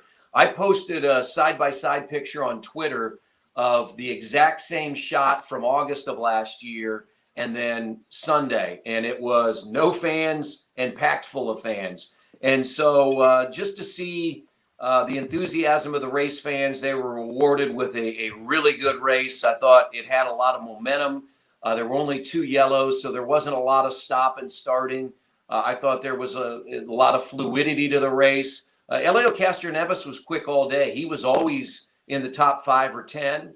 And to see him win his record-tying 4th, I mean, now you have Al Unser, Rick Mears, AJ Foyt, and Elio Castroneves. That's a pretty good foursome that have won 4 races. Yes. Absolutely. What was it like for you? You're in turn 4. I mean, good Lord. First of all, you're in the catbird spot, but those last few laps, actually, because Elio was in second until he made that last lap pass. But how exciting was that? That was a great race. It was the fastest race, I think. Yeah, it was. I mean, it's something that, I've been in turn 4 now for 20 years, and you always prepare yourself for the end of the race because you don't want to make a mistake. You can make an error here or there on lap 12 or 20 or 30, but you get into the final 10 laps, and that's something that you don't want to do. So it was exciting. A year ago, we didn't have the same level of excitement with that race, even on the track, let alone without the fans. But those fans keep you going. I mean, you make a call in turn 4, and you'll have like 100 fans turn up and look to you and give you a thumbs up because they're with you. I mean, they're like they got the head. So, they're listening. It's It's an odd sport. Auto racing is one of the oddest sports because the fans that are there are actually usually listening to the call while they're watching the event. It's a very, very cool event. Brought Mark Deal on right before we're getting ready to go out on the break. Do you guys know each other? Oh, yeah. Oh, do we know each other? Yeah. See? I mean, we go way back. I never know who does and who doesn't, but I love finding out. The voice of the undefeated 5th-ranked 1982 Wabash College Little Giants, and also in the span of 6 months, a guard on the national championship basketball Wabash College Little Giants as well. So a historic daily double that Chris Denari pulled in 1982, being the voice of our football team and also playing on a national championship basketball team. Wait, so are you an alumnus? I was assistant football coach at Wabash during that. Oh, I didn't. Wow. I had no idea there was a connection there. That's just unbelievable that this happens on this day. That's wild. That was my first job.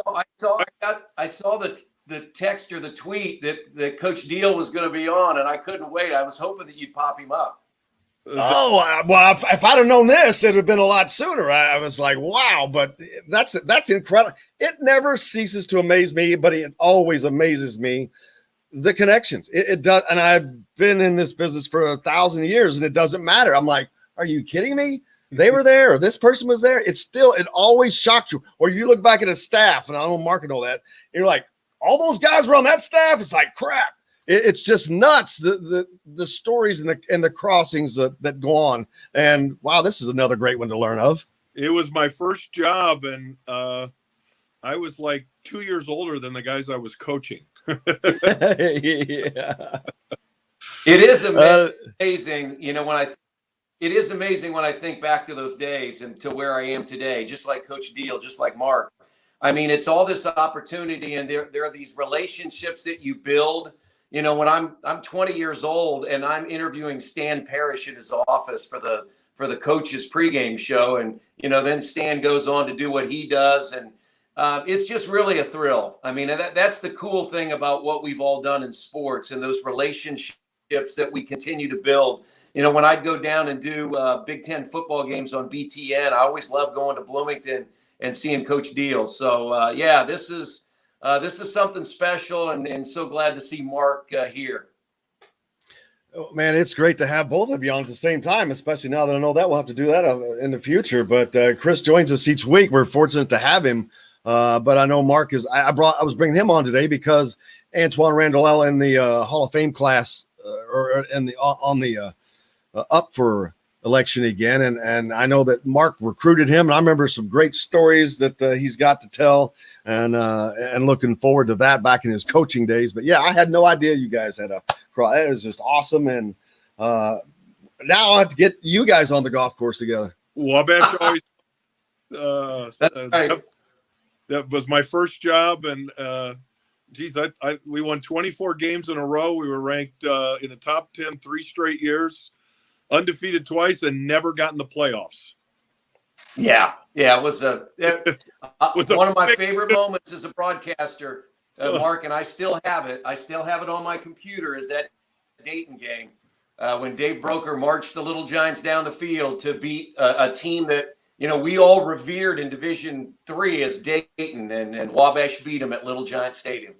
And we'll have to get that clip pulled up, baby. Dayton had 5th-year senior scholarship players. They went from Division I to Division III, which was highly unfair to the Division III credo, and especially an 800 all-male school, liberal arts school like Wabash College playing University of Dayton. Were they allowed to play in the first year they dropped down? Oh, yes. They won. That's ridiculous, because if you move up, You have to wait 4 years. They beat When you move up, it's crazy. in 1980. They beat Ithaca College, who's very good and a very good traditional Division III program in the national championship game, 63-0.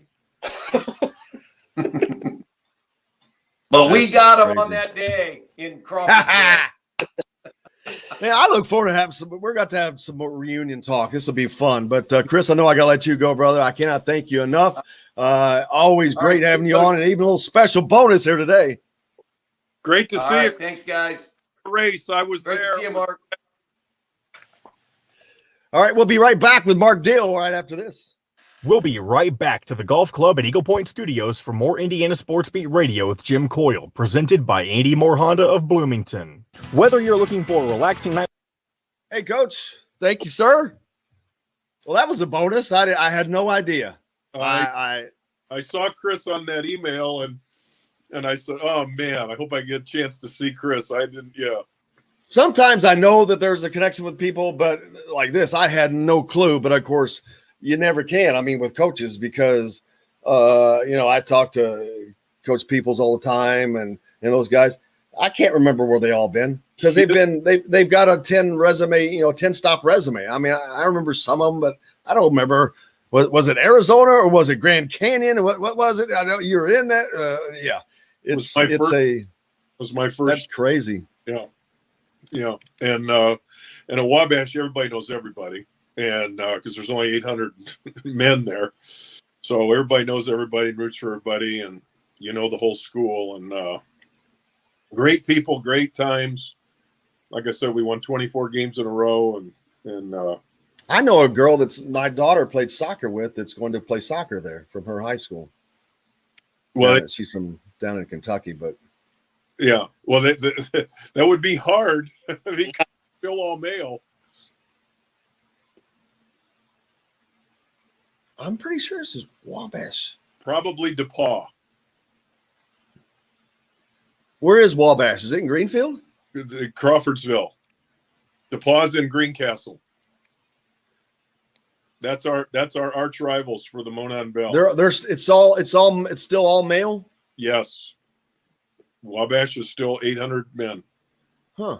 So you use that. Where's she going then? I'm still recruiting because you never said you're an all boys school. No. 800 men. That's right. That's right.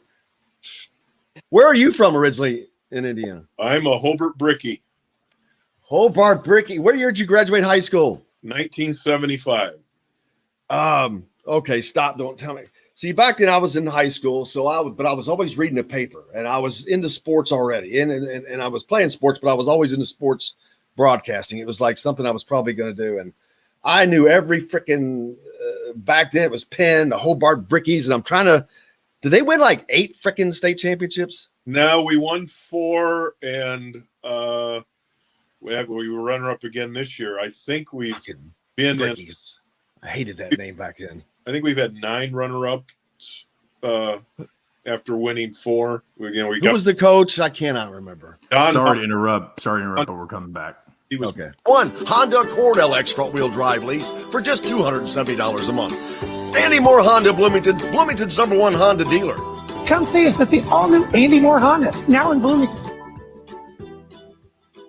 Today's guest is brought to you by Reynolds Family Dentistry of Sellersburg. You need $1 million smile for those championship photos, and that's exactly what you'll get with Reynolds Family Dentistry.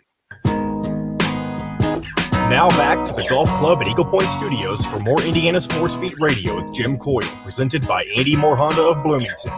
Here's Jim Coyle. Welcome back on this, I guess you'd call it a relaxed Thursday. It's still kind of rainy out there in this part of the state. Joined now by Mark Deal from Indiana University. We sat in the whole break talking, and I did not once introduce you to Dustin Schutte, who's with us as well from Saturday Tradition. Dustin, Mark Deal, how are you? Doing great. Thank you. Thank you for having me, and it's great to be on. It is actually great to have Mark on. Mark, if you're around IU sports, well, now you may know him. He's assistant athletic director for alumni relations, but has been around as a coach going back to football and back in some fun days. He's also inducted into the Indiana Hall of Fame In 2013, his brother Mike joined him in the class, and his father Russ was inducted in 76. I didn't know that either.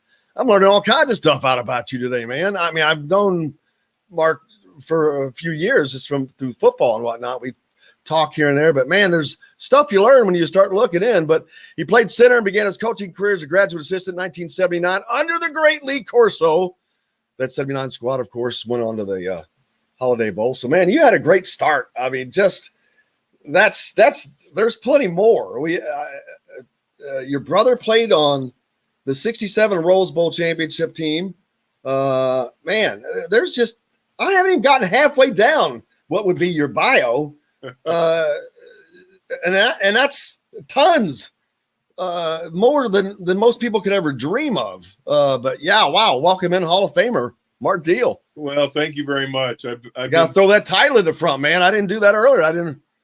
Well, thank you very much. It was quite an honor to be inducted into the Indiana Football Hall of Fame, the state of Indiana Football Hall of Fame. Our dad went in 1976. Our dad was obviously was a great player at Indiana University. Was from Bicknell, Indiana originally, and was captain of the team that won the Big Ten in 1945, an undefeated, Indiana's only undefeated team, and then was the head coach at Hobart for 19 years and built that program. And off air during the commercial break, we were talking about Hobart and the Hobart football tradition and things. And Don Howell, who succeeded my dad and played for my dad in the 50s, and then became the head coach when my dad became principal at Hobart. So it's a, we're a big Hobart family. And then my brother and I were fortunate enough to be inducted into the Hall of Fame as well. And we were, and I'm sure it's happened since then, but we were the first father and two sons of coaches to be inducted into the Indiana Football Hall of Fame. So we're very proud of that. As you should be. And then his wife, Patricia, an IU graduate. They have a daughter, Carrie, and 5 grandchildren.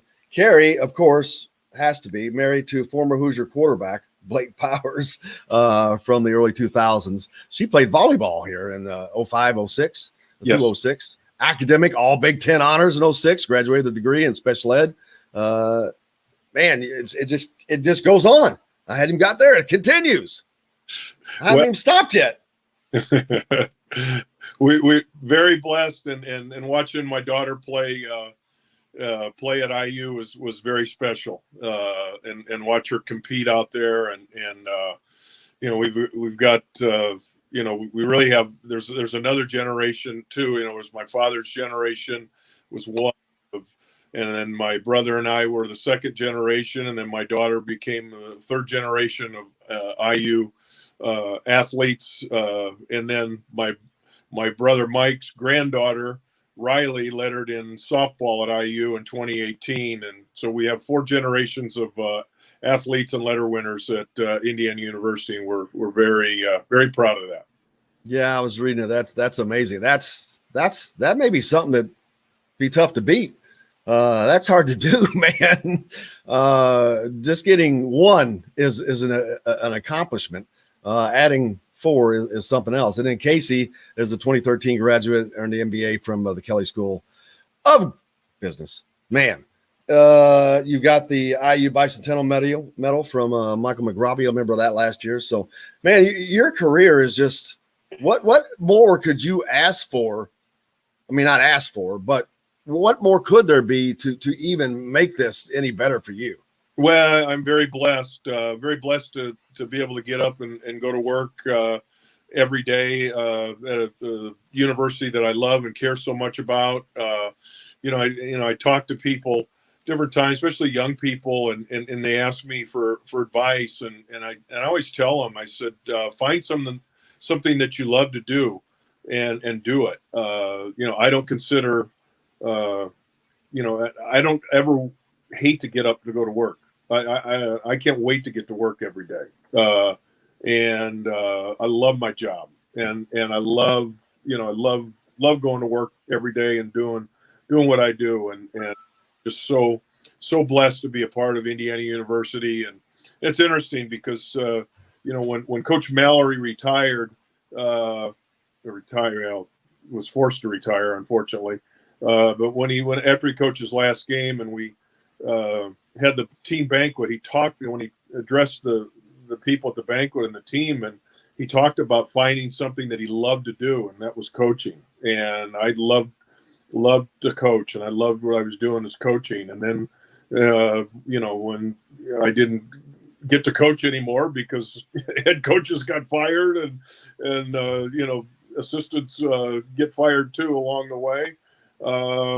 I was fortunate enough to stay at Indiana University and work in the IU varsity club and do development and fundraising and things. And I know so many people, and it was just kind of a natural, and I really loved doing that. And then when Coach Lynch brought me back to football, when he became the head coach, it was something that I, cherished, being able to get back into football. And then have loved working for Coach Lynch and Coach Wilson and Coach Allen ever since. And you're still around the program anytime. Well, it's been 2 years now since we were allowed out at practice. But when we see you out there and about, and it's just fun to get out there. I think that's going to be the case again this year. I can hope. I know Indiana sometimes is a little more stringent than most places, so probably have us in a bubble. I can see them putting us in a cart with a bubble on it or something. But just to get out there would be great. But the main reason I wanted to have you on today, although had I known what I know, that would have been it, because that was great. But you were around when Antoine Randall L you were part of the recruiting, or maybe the lead recruiter on him. And because I know we've talked about that. And the sheer fact that he's not in the freaking College Football Hall of Fame now after 10 years, first of all, is ridiculous. It's shocking. I don't understand it, but he's up for election again on that. But what he did, and we were talking about this earlier with Dustin. Dustin is a great follower of all of college football and knowledgeable. He did all these things first. He was Lamar Jackson before Lamar Jackson. He was he set the bar for those guys to beat. And I've never seen a guy that has set the bar kind of get left behind. And it's not like he didn't do anything afterwards either. He went and won a Super Bowl for the Steelers. Why is he not in the Hall of Fame already? Yeah, he was the first 40-40 guy, 40 touchdowns, 40 passing and running. It's interesting, in an era before the zone read spread offenses. He was under center almost every play back in those days too. So, how does he not? That Hall of Fame voting. A lot of times it is done. First of all, you have to be a member of the National Football Foundation. If you're a member of the National Football Foundation, which you have to pay for, they're the ones that run the Hall of Fame. You pay for the membership, and then you get a ballot, and then you can vote. Well, there are a lot of schools that, frankly, flood their membership and stuff their ballots of their people, their school.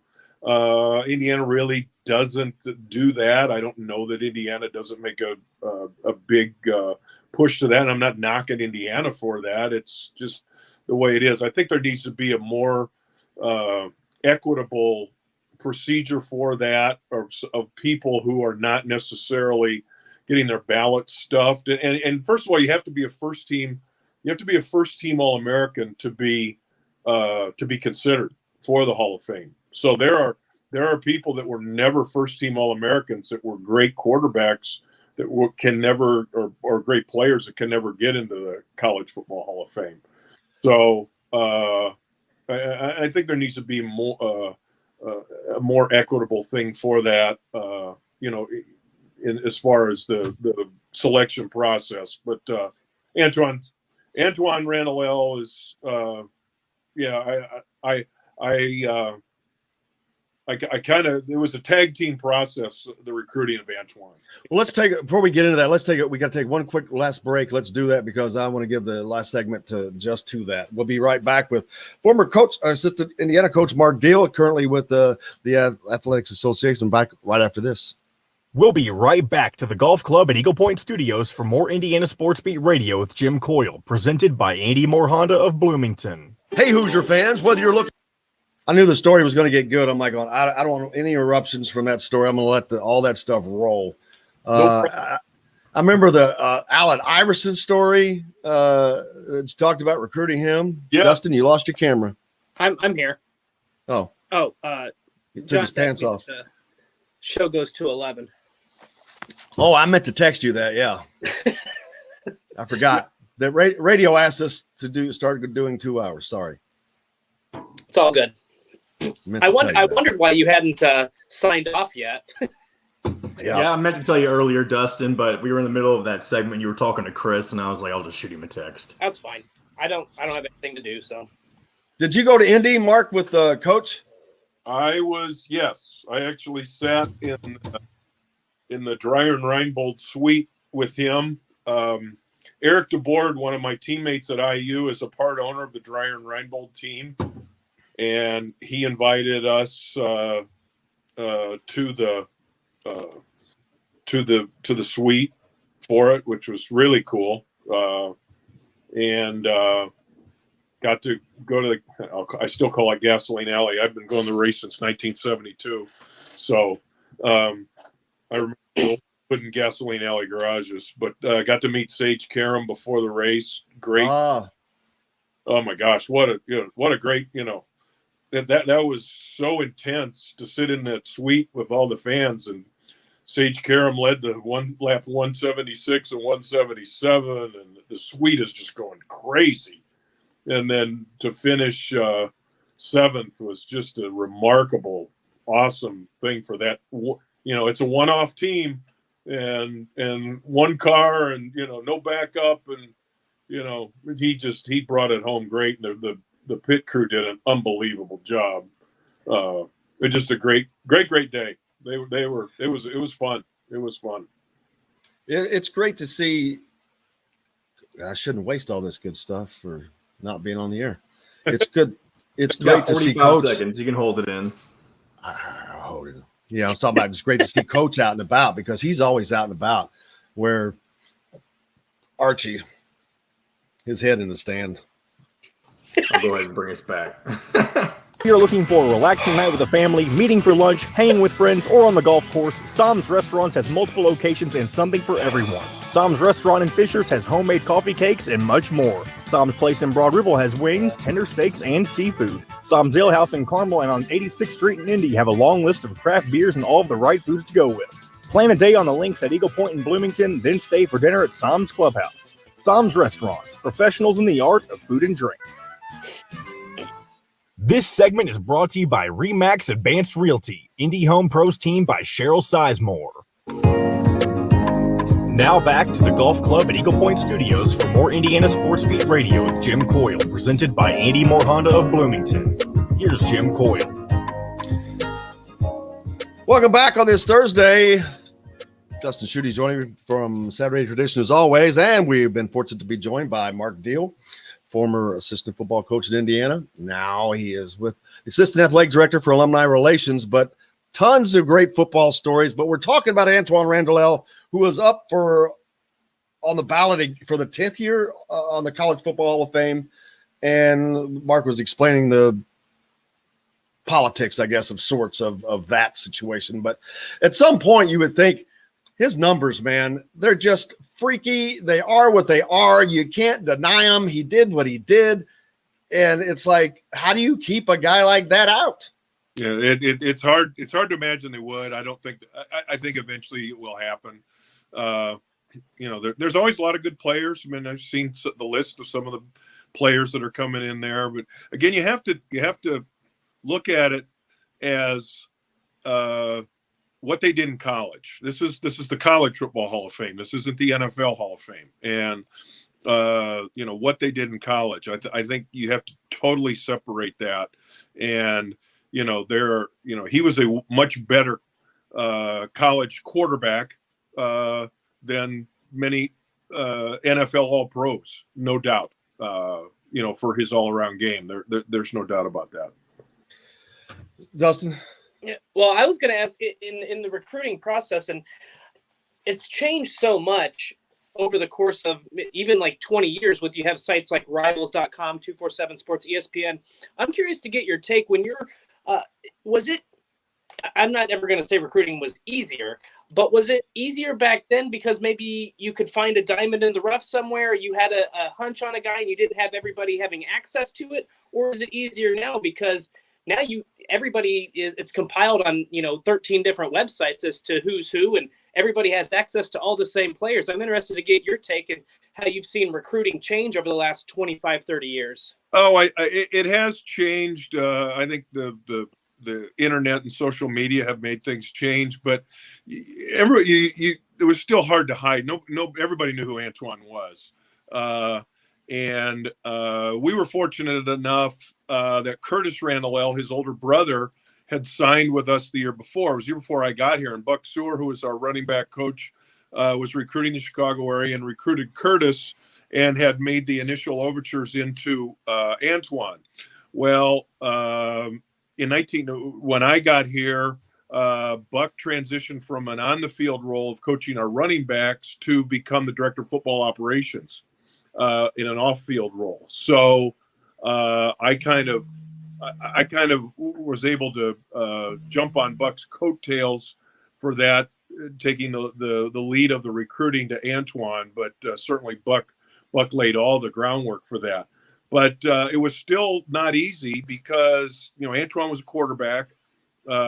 He was playing in the wishbone, but he was a terrific football player, and he was he loved Indiana. His parents, Curtis and Jackie, and I've been in their homes many times while recruiting Antoine, and he was, they really liked Coach Mallory. They loved who Coach Mallory was, what he was all about. And I can remember we played at Illinois, and we're playing at Champaign, and 7 of us got into the small plane, the university plane that we had that day, and we flew up to Midway and then rented cars, and we recruited all day and went to high school games up in the Chicago area, and then drove down to Champaign afterwards and met the team then Friday night. So I did my thing, and then the game I wanted to see, because it was my area. I was responsible for all the Chicago area. I assigned the game, so I went to see Antoine play. They were playing at Lockport, and I was watching him play, and got done, and next morning we were all sitting there at a pregame meal, and with Coach Mallory, all the coaches, and Coach Mal went around the table and just kind of asked everybody, well, where'd you go? Who'd you go see? And he came to me and he said, who'd you go see, Mark? And I won't do my Bill Mallory impression. Everybody does one. And I said, Coach, I said, told him where I went. And then I said, and I saw Antoine play. What'd you think? I did my little Bill Mallory there. He said, what'd you think? I said, Coach, I said, if Antoine were in this room right now having our pregame meal, not only would he be our starting quarterback, but he would be the best football player in this room. And he looked at me and he said, huh. That's all he did. that reaction is a Bill Mallory reaction, but it was kind of a positive reaction. But Antoine was a fabulous player. He did everything. The only other guy that he's the best high school football player I've ever seen. Here we go. This is a story I've been wanting, because I think I know where you're going, and this is a story I've wanted to go to. This is great. He's the best high school football player I've ever seen. Not big. Probably, he was listed, what did we list him at? 5'11" and 5'10". He was probably 5'9" and a half. Antoine was not a big guy. But the only other guy who did everything Antoine did as quarterback, punter, punt returner, safety, everything, was earlier probably This was 96. So this was probably 6 years earlier. I was coaching at VMI, and I recruited down in the Tidewater area, and I went to see Hampton Bethel play. And they had a wishbone quarterback who was a little bit bigger than Antoine, probably about 6 foot, maybe 6'1", but just as fearless, just as fierce, and just as tough a football player in every aspect of it. And his name was Allen Iverson. And Allen Iverson was Antoine Randall 6 years earlier. And Allen Iverson was just, and we were running the wishbone at VMI. No, Allen Iverson was not a VMI candidate, believe me. But I had to go see this wishbone quarterback, and he was just dynamite. He was just incredible football player, and a little bit bigger than Antoine. Obviously, Allen Iverson was, but every bit as competitive. And that competitive spirit that Allen Iverson played with in the NBA, and the fierceness and the fearlessness he would play, of taking it to the hole and getting the crap knocked out of him, was part of that football aspect of it. But those two guys were pretty incredible, and I would compare Antoine to him. Was not easy to get Antoine. It was definitely a team effort. I'd come back and Antoine. One of the reasons we got Antoine for two reasons. The first reason was, one, he wanted to be a quarterback, and not everybody was going to recruit him as a quarterback.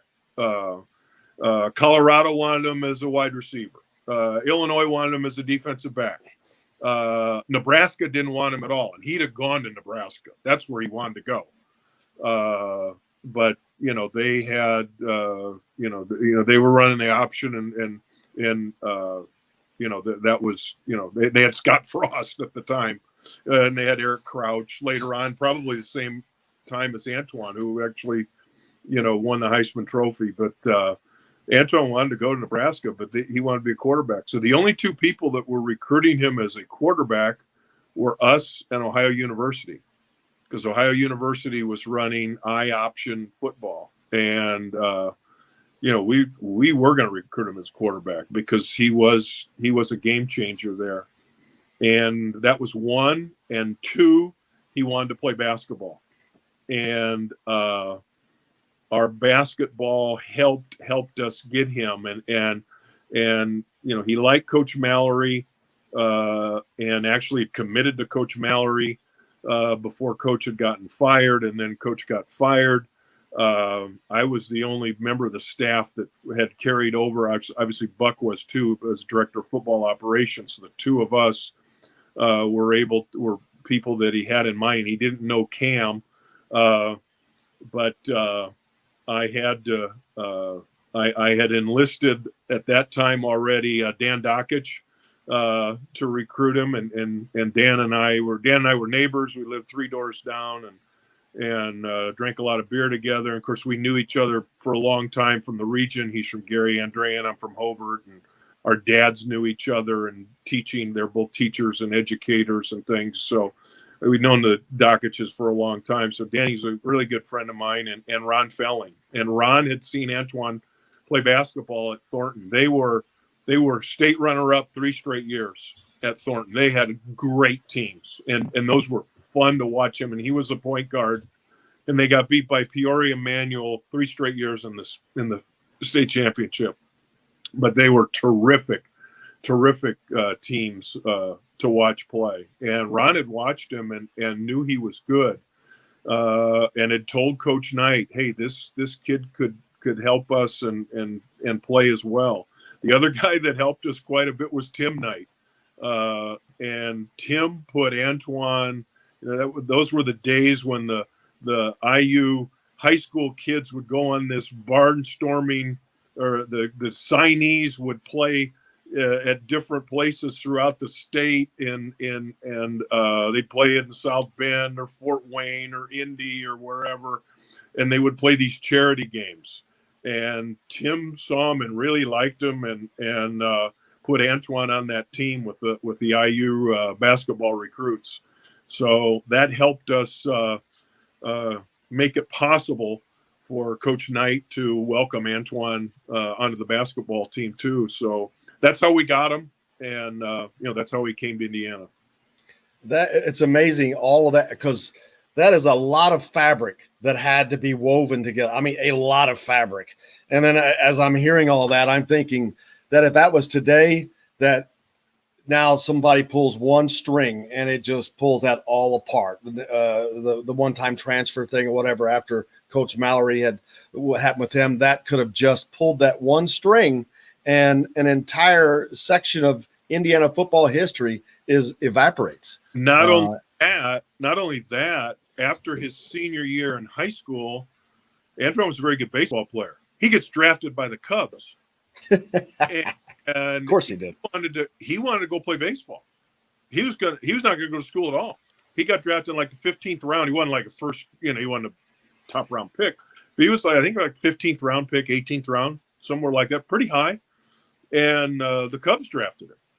And he was going to go play baseball. And thank God for Jackie and Curtis, who said, no, you're going to college. And he did. And they the parents, said, hey, no, he's going to go to school. And he did. But yeah, that could have changed everything. I think Antoine made the great decision. He was, the amazing thing about his basketball career was, he all those years in football and playing option quarterback and taking the hits that he did, he always seemed to duck them. He never got hurt in football, but heck, he broke his hand and his thumb playing basketball 2 years in a row, and he never got hurt playing football, but he did playing basketball, which was really ironic. But Antoine, it's interesting. You talk about him and modern day. Antoine came back to a game. Oh, this was a few years ago. I can't remember. But he was back for a game, and he was on the sideline. And I went up to him and I said, Twan, I said, I got to owe you an apology. He said, what? I said, I'm sorry we didn't run the zone read offense while you were here. I said, I'm sorry we didn't think of it and invent it. I said, because you'd have been dynamite. And he says, oh, man, how he was. But he would have been dynamite in that. But it wasn't invented. It wasn't done then.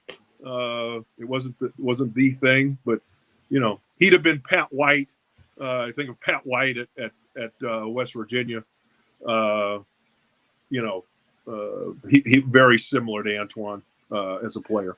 Well, and that's what Jim and I were kind of talking about earlier. The thing that's so remarkable about his career and the numbers he put up is he did it. We see Lamar Jackson do it. We see Cam Newton do it. These offenses are designed to be high potent offenses. The quarterbacks are protected. The game has changed so much. You're seeing teams average 40 to 50 points. This was still smash mouth Big Ten football. Really, the only team that had opened up the offense and brought that West Coast feel was Purdue at the time. So it was still a relatively new concept, especially in the Big Ten. So for him to have those numbers, I think it's still, as revered as he is at IU, I think it's still really underappreciated what he did for the time he did it. You're exactly right. And we felt like it was interesting because, of course, Camp came in and Antoine unfortunately could not play his freshman year because he was what was known as a partial qualifier at that time. He had over a 3.0 GPA, and his test score just didn't match up with that for whatever reason. It was unfortunate. But he could practice, but he couldn't play. And that's since been alleviated, but he was a victim of that. So that first year Cam came in. Cam came from the Washington Redskins, and he was running Norv Turner's offense. It was basically a West Coast offense that Norv Turner had run, and it run with when he was with the Cowboys, and had run with the Redskins, and that's what we ran. And then the next year, Antoine came in, and we had watched what he had done in high school, and obviously it was all wishbone stuff, and it was all option. And our, we changed what we did to match that with Antoine. And basically we ran every option there was. We ran midline, we ran inside veer, outside veer, belly G, sprint option. We did it all to let him get the football. And we had LeBron Williams, who was a terrific pitch back in the running back. And it was very dynamic and very, showcased what he did.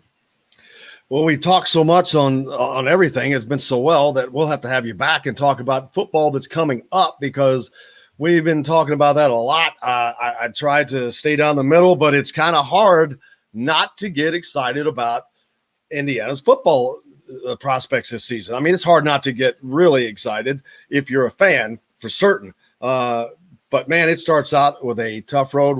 We're going to have you back on to talk about that.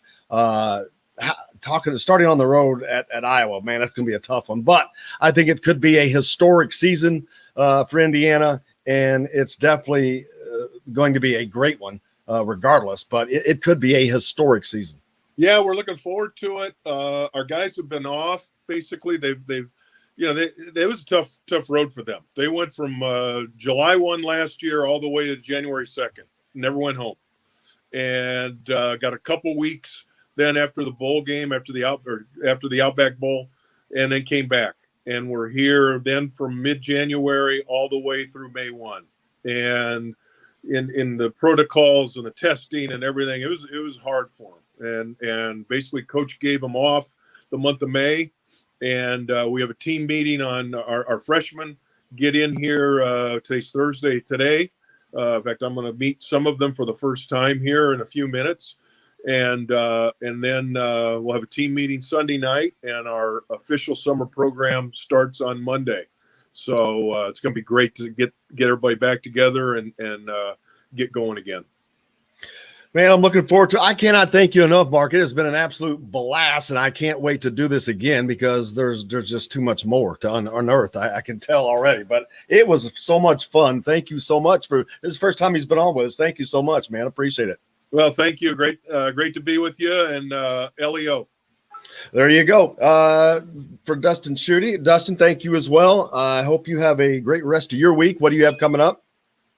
Well, we're just continuing to write stories about the off season, and we'll have plenty of Indiana football content as the off season continues forward and we get into fall camp. So just visit SaturdayTradition.com for all 14 Big Ten teams.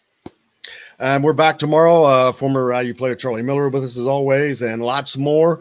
Until then, make sure you go out and do something nice for somebody. And until tomorrow, I'm Jim Coyle. I will see you on the radio.